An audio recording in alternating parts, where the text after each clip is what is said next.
Congratulations for completing Module 3. Now on to Module 4, all about traditional advertising.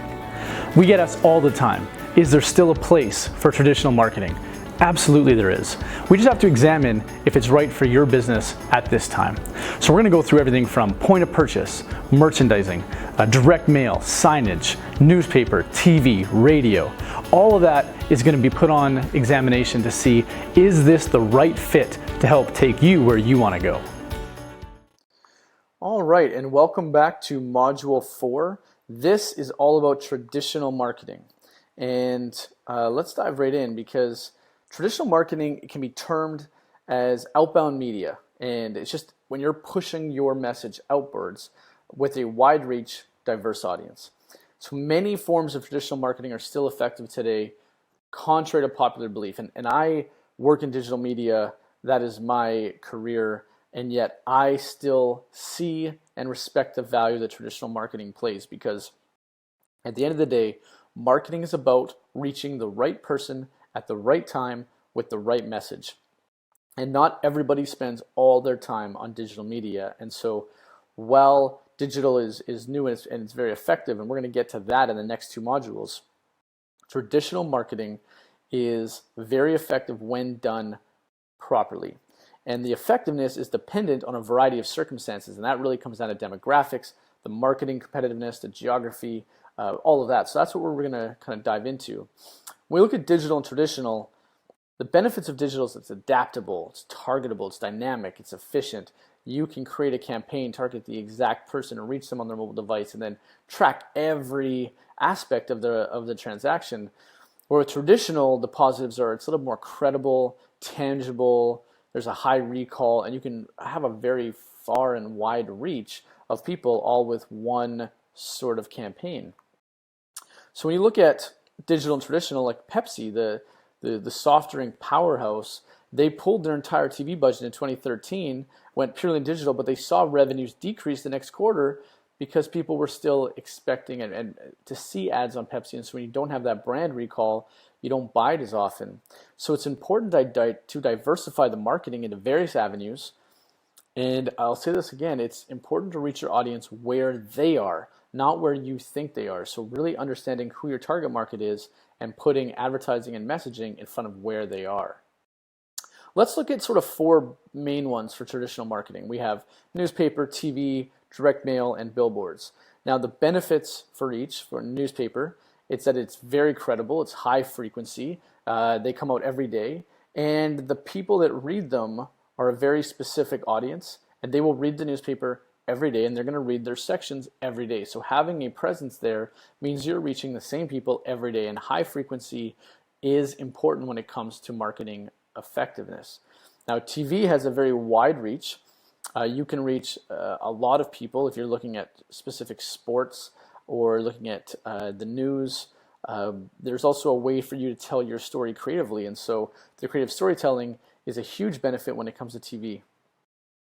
Direct mail has a high recall, so people remember seeing it, and an open rate because they're physically touching it. There's kind of a joke that people touch it to throw it out, but I'll always say, but at least they're touching it. And if you can make your direct mail piece unique, a unique cutout, unique size, unique texture, something that makes them go, oh, what is that? They're going to look at it, and as soon as they look at it, they recall it, and it starts working.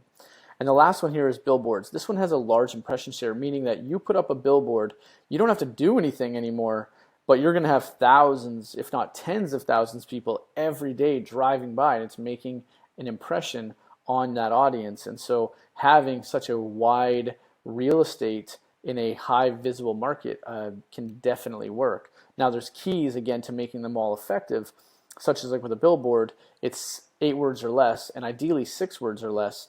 And so when you're creating your billboard message, it just has to be your brand message or unique selling proposition so that people see it, and it's more about brand recall than it is about a call to action about coming in and booking an appointment.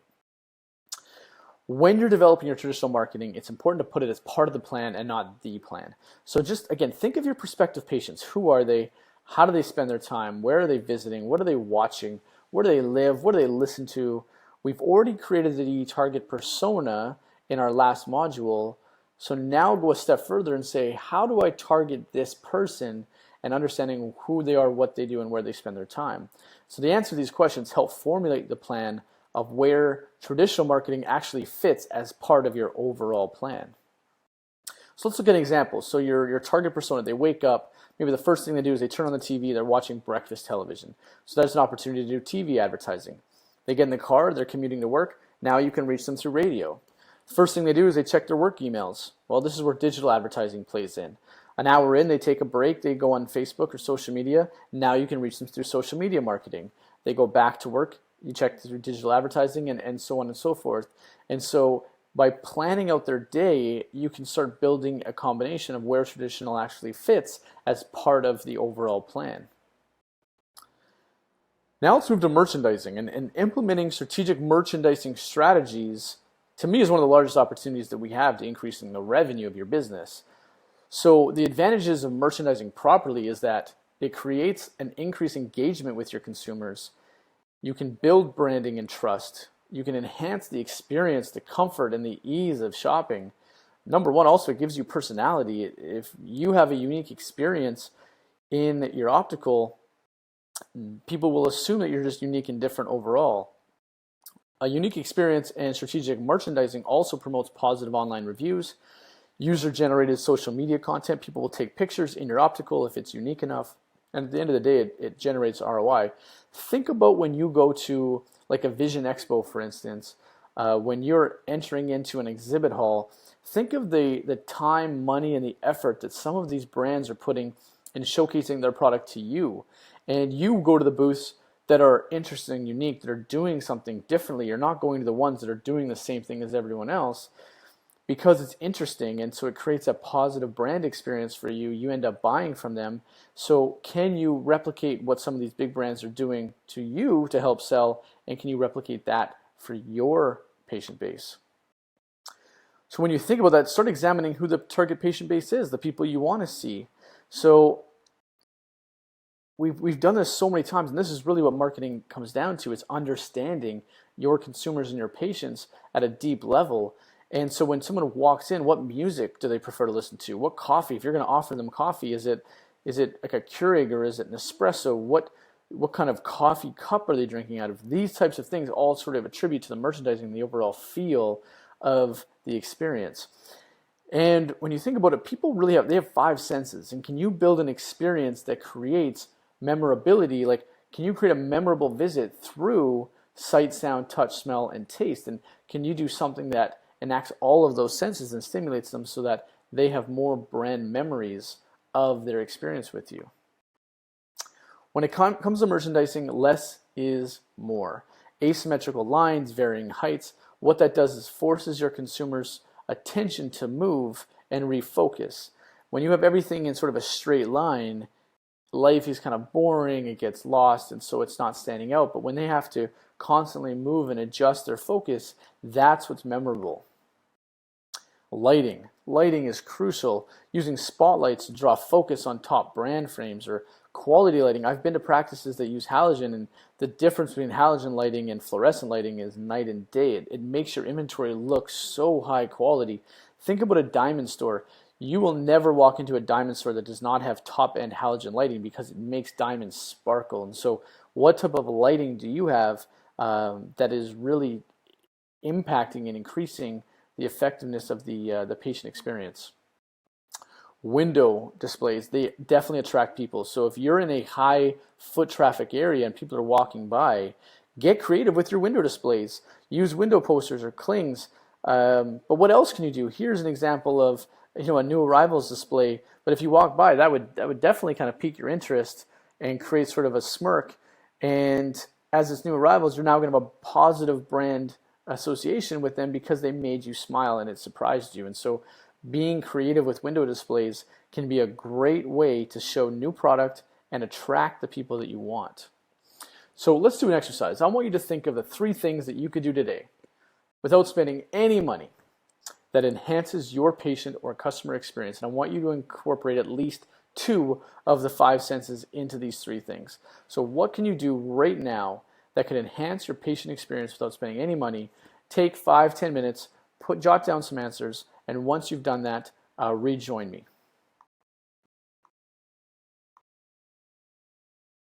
All right, now let's talk about in-office, the point of purchase. So this is right at the till, right when they're paying and they're completing their transaction. These are those last minute, you don't have to think about them, small items that will be put near the front desk that people are going to just grab. And so think about, eye drops or cases or sunglasses for kids, vitamins, repair kits, things like that. The POP they help influence consumers, and they make these small and relatively inexpensive purchases, but when you add them all up, that's where your revenue increases and that's where profitability increases. So utilizing it does help increase the revenue, albeit small, but it's non-intrusive upselling and to people that are already paying and people that are already investing in your business, because they're already in the transaction phase, they're more likely to buy an add-on. So providing customers with the opportunity to purchase additional items, it's easy to execute, it's relatively low cost, and it's definitely an effective way to generate new revenue. Now let's talk about direct mail, flyers, brochures, but I want to talk about changing the way that we're using direct mail. And recall communication should not be through direct mail. I think that should be purely through electronic, because they're already your patient. Electronic mail is free, so whether it's email, phone, text, that doesn't cost nearly enough, and it's just reminding somebody to come into you. Direct mail should be used to actually go out and grow your patient base, to put mail in front of people that could be and should be patients, not people that already are. And you use it to educate them about your practice and present your unique selling proposition. So when you're creating a direct mail campaign, it's the targeting. You want to create a target around the ideal patients. We've already identified where they live. That's the target zone of where we want to drop flyers. Now the frequency, a lot of people will do one single mail drop in a campaign and call it a day. I don't know about you, but I rarely will make a decision off seeing one ad one time. So plan for repetition, ideally once a quarter. 3 to 4 times a year, you want to put a piece of mail in their mailbox. And rather than sending 10,000 flyers out to 10,000 homes, maybe target 2,500 ideal homes and target them 4 times in a year. I have seen the ROI be higher with that strategy than just blanketing 10,000 people once. When you're thinking about your message, deciding what to say, think about your USP that you've already developed and just lean into it. Make your direct mail piece all about what makes you different, why somebody should drive by 4, 5, 6 other optometry practices and choosing you. And that's what needs to be on the flyer. And then with your creative, which means the design, have a professional create something that stands out. And it either comes in the shape, in colors, in textures.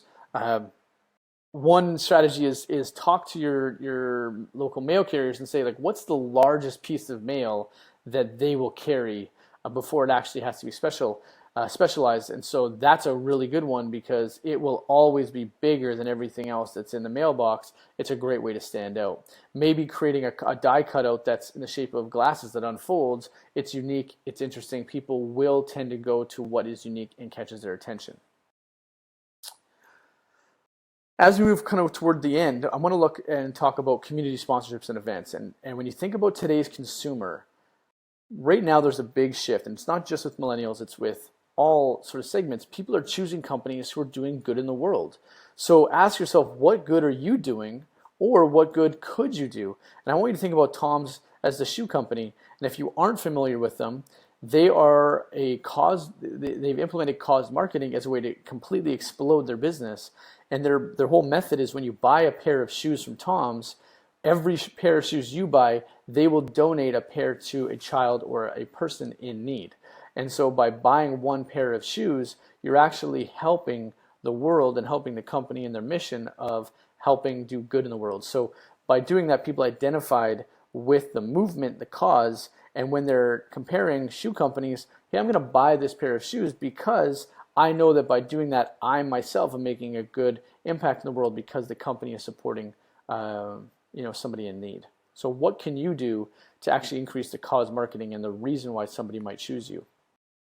When you look at just doing good in the world, there's being environmentally conscious, economically invested, and socially involved. Those are the 3 areas that I want you to think about when you come up with a strategy, and know that there's no short-term ROI when you do this. There's only long-term benefits, And really it's hard to see, but it can be felt, meaning that you're going to attract the right type of employees, the right type of patients, and you will start building a sustainable culture because you are attributing and doing good in the world that other people can get behind.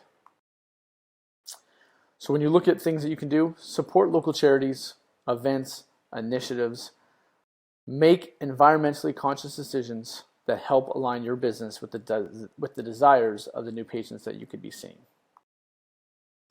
Here's an exercise. I want you to think about one change that you could make for each of the topics below. So take a few minutes, and I want you to think about one environmental change you can make in this organization. One event in the community that you can support. One charitable event that you can provide a silent auction donation to. Think about a volunteer opportunity that you can initiate as an entire team. And a sponsored event that you could support if you had the budget to do so. Just take some time and actually write these out. It's probably not as hard as you think, and you might already be doing these, you just don't realize it. But put it down, because promoting this and leveraging this outwardly in kind of your marketing and messaging, again, will help leverage and create a brand that people are drawn to. When you're talking about traditional like newspaper, radio, TV, better be prepared to pull your wallet, because it is the most expensive form of advertising that's out there.